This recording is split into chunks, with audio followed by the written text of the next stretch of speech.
我真的很委屈啊，你知道吗？你们不知道，我什么都没有做错，可是为什么我会受到这种命运？我想我3个孩子，我怎么去见他们啊？我见不了啊！受到这种不公平的待遇，为什么？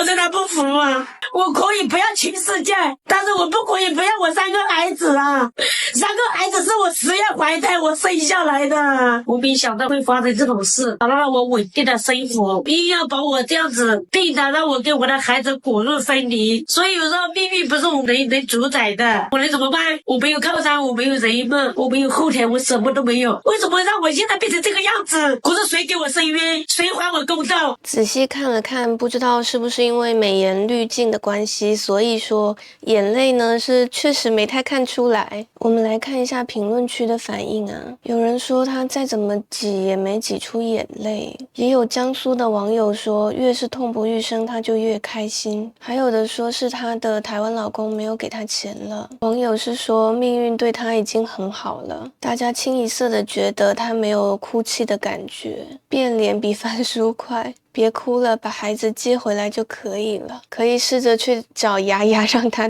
用力挤也没有眼泪，把孩子一起带过来，不作就不会死。台湾那边没说不能把孩子接回来，可以接回来，3个都接回来，眼泪再怎么使劲都挤不出来，没有眼泪，佩服厉害。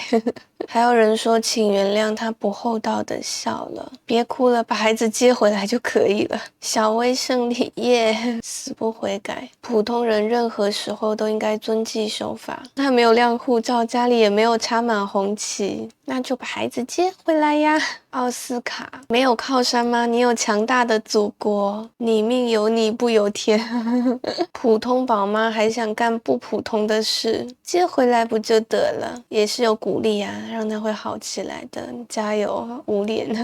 其他人都在笑，不是说孩子没了可以再生，老公没了可以再嫁吗？有人直接留言啊，让他去当演员，说他这是活该。还有人指出雅雅后台强，让他去学雅雅。是的，过分的是雅雅，另外2个是受牵连的，你找雅雅帮你啊。反而是台湾的人鼓励了他，说比较心酸，希望能把孩子接到身边一起生活。贵州的人跟他说，一边享受人家的福利，一边又说人家这种人到哪都会让人讨厌的，甚至还有人觉得他是台湾的，为什么会说这种话？还有解释是因为小孩比较可怜，清一色有因有果，大姐有强大的祖国，演砸了。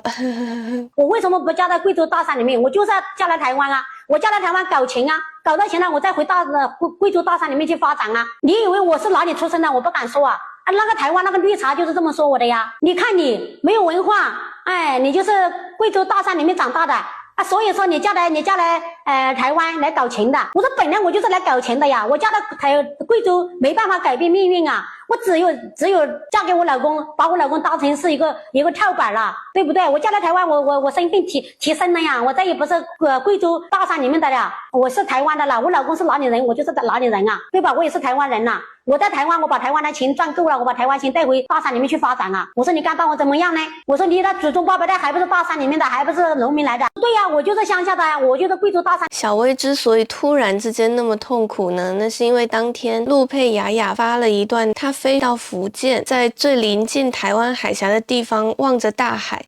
妈咪，你现在有空吗？有空的话，我们打个视频。我已经回家了。妈咪，你回家了吗？妈咪，早安。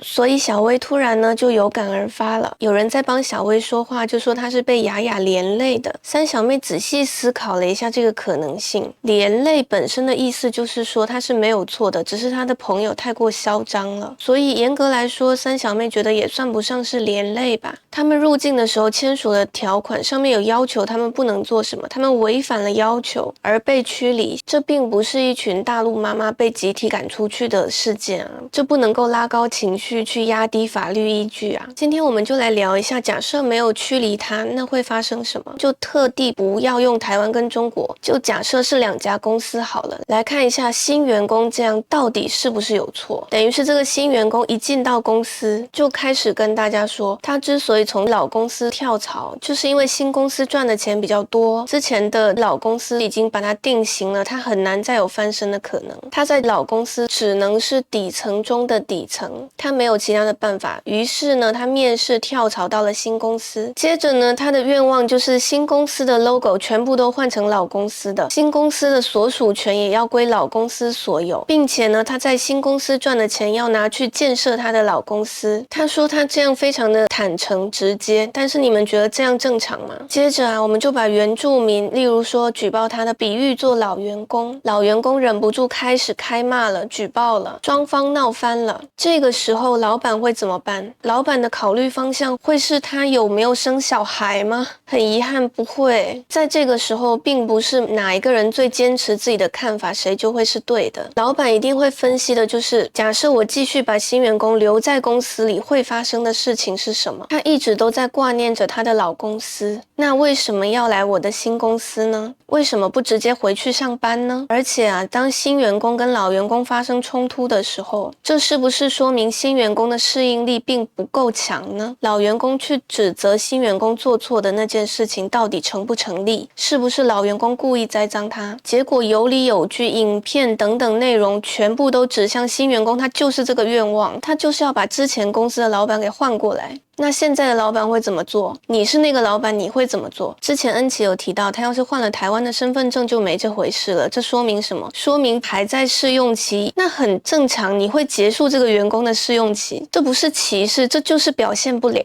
一个人只想宣扬老公司好，不在乎公司里老员工的想法、归属感，就想换老板，被炒鱿鱼，这很正常吧？那就应该被辞退了。如果不把这些试用期又不想遵守规则的人辞退，那么会发生什么？是不是越来越多的新员工都会发现，这样讲是没事的，这是会感染的。目前的台湾政党已经很多了，各有各的说辞，现在又出现这种新老员工的争议，又多了一个，等于整间公司的士气更是全面崩盘。其他的老员工会怎么想？签署的条款上面有要求他们不能做什么，那些都是骗人的，你签完你就可以不用管了，白纸黑字的，不需要为任何的协议负责任的。委屈落泪有小孩就是免责金牌，夹在中间的那些中层主管，他们之后要怎么处理问题？只要但凡想要处理一些他们觉得不优秀、不合格，跟老员工团结不起来，适应不了环境，想要让新公司的主管、老板全都换成老公司 logo 也全都换成老公司的 logo 的人，一想处理，别人就会说你在排外，你在针对新员工，事情非常不好办，管理上出现了巨大的难题。再到后来会怎么样呢？老员工会慢慢的集体出走，他们会觉得我不玩了，没意思。既然老板你都认同了要换新的 logo， 那这个公司给你，我们走。我们直接假设小薇就是这个公司的老板，你觉得他会怎么做？这不是这间公司容纳不了新员工，是新员工进来的第一天，他的主张就是你们公司的文化不对，我要跟老公司一样。那些吐槽小薇的网友都是中国的台独分子吗？不见得。因为开除问题员工应该是所有正常人的共识，不是不能接纳，是根本就不允许放任不管，就是要遵守当地的规章制度。接下来就让我们一起来欣赏一下她在她心心念念向往的老公司的生活到底是怎么样的。大家好，我是贵州小薇。你有多少年没有回家了嘞？这是我住的地方哈，哎，看到没有，风景很美啊，小可爱。来来来，回来，走来。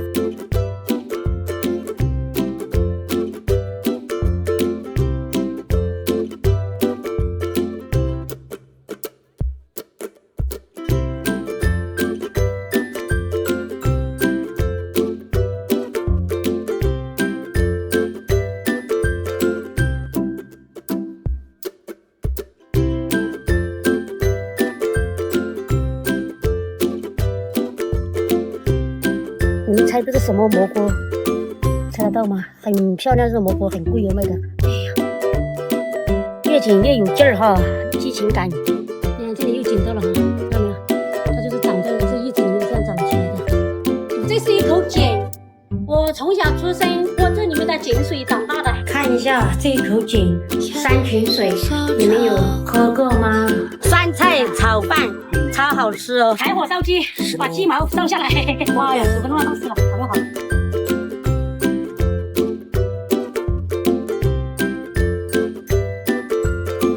好啦，本期的影片就到这边。人生路漫漫，三妹来相伴，记得帮三小妹订阅、按赞、分享、开启小铃铛。我们下期再见。